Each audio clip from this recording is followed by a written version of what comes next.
onto this story now. Exxaro Resources has reported on their interim results today, and we're speaking to Exxaro CEO Dr. Nombasa Tsengwa about the revenues and the profits taking a hit this time around, but also the dividend policy of the company. Dr. Tsengwa, thank you very much for joining us this afternoon. How do you characterize this particular period under review for Exxaro? Well, good afternoon, Xolani, and really great to be on your show once again. Look, it's been a challenging times in business, globally. Very volatile operating environment across the markets where we operate, even here at home. So I can characterize this period as a period where we had to deal with lower commodity prices, that is thermal coal, as well as lower iron ore prices compared to the previous reporting period.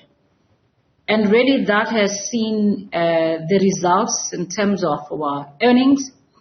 And in terms of inflation, we've seen, which is really squeezing on our margins. Even distribution costs at home, have really hit us very hard. But I want to say, our resilience, as a business, in as far as our people, price realization was a record high of 98% against the API4 index, which we really benefited from. The quality of our product also we really benefited from in this period, and very prudent cost management of the coal team, that always performs below the inflation levels of the coal industry. Dr. Tsengwa, something else that you didn't touch on is that the locomotives, the logistics issues are still with us. It's not only Exxaro that has experienced the low exports due to logistical challenges and due to things such as vandalism, cable theft. That issue is still there. How are you as a sector trying to actually help Transnet to make sure that your products actually get to your customers overseas?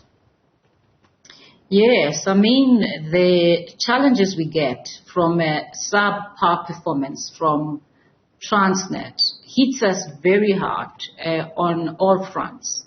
If you think about the haircuts that we got in terms of our exports, of about 6% compared to the previous period is really huge. Because what that does, it impacts our production back at the operations because we end up having full stockpiles. So that really also cuts our possibilities, very much. And in terms of our sales, even domestically, that becomes a challenge. We get impacted. So yes, we are hoping that with the initiatives that are ongoing in the industry under BUSA and the presidency, will really take us into a different space. And I must say that, the conversations that we have with the management of Transnet shows that there are further engagements with CRRC, also working with the Reserve Bank to make sure that they resolve the impasse that we saw towards the end of last year. So we really hope that this challenge is going to be resolved at Transnet level with the Chinese to make sure that the Chinese make available the locomotives and also make available the spares, which were in the contracts which were suspended in the past, for reasons that we all know. Yes, this has been a challenge for us. Then, as I said, even the prices, were not our friend. But as I said, our price realization was great. So we don't always look at the negative. We want to talk about this real issue, but we're really watching for things to happen at the moment. Dr. Tsengwa, tell us a little bit, because there's not much information about Exxaro, which is known worldwide for coal production, now talking about possibility of looking for other opportunities and diversifying into other resources. How much can you tell us about that? Look, Xolani, we cannot bury our heads in the sand as a fossil fuel-based company whose revenue is really dependent on thermal coal. There's been added pressure every, I would say, month. The pressure against thermal coal is picking up steam. Whether we like it or not, yes, we recognize that coal is very important in this country. Now add on top of that the challenges that we experience from Transnet, which really puts this business at risk.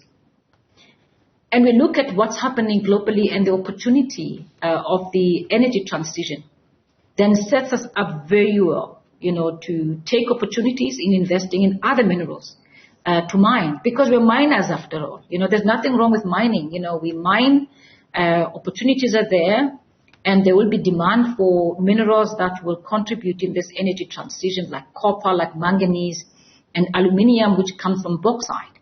So these are the three minerals that we thought we would invest in, make sure that we contribute to this global transition. Let's talk about your renewables business, Cennergi. It seems to have done well this time around. When you're looking at the earnings of that business, everybody is talking about the energy crisis in this country, and it seems you entered that particular space at the right time. Absolutely. It could not have been a better decision, which we took almost 10 years ago. To get into renewables, wind farms, which we have, as we always talk about them in the Eastern Cape, 229 megawatts. That business is doing extremely well. If you look at our EBITDA margins, sitting at about 80% year on year, and it's really consistently 80% EBITDA margins. And the reason being the fact that once that business has settled down, and you've put in your initial capital, your costs, relatively going forward, are very low. And what we're looking at now is to really grow the business into higher levels, as we said to you, in terms of our megawatts target. Before we said 1.6 megawatts is our target by 2030. And we'll always take opportunities as we see them come. And the best spot to be right now is the so-called distributed generation, which is a business-to-business green electrons provision to these businesses like ours, because that's what we're doing.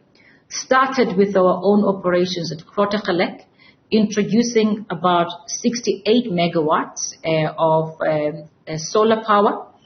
That project has closed financially, in the last month, and we're excited about that. We're going to start constructing. We will start seeing the first green electrons flowing into Grootegeluk in 2025. We are extending this opportunity and generation to other businesses like us, especially the mining industry we know, which is very energy intensive. So very exciting times. However, we know in this country, we are still constrained by transmission capacity, which government is doing a lot about, and I'm not going to go into that debate, but we feel that there are opportunities, even in assisting government, in ensuring that,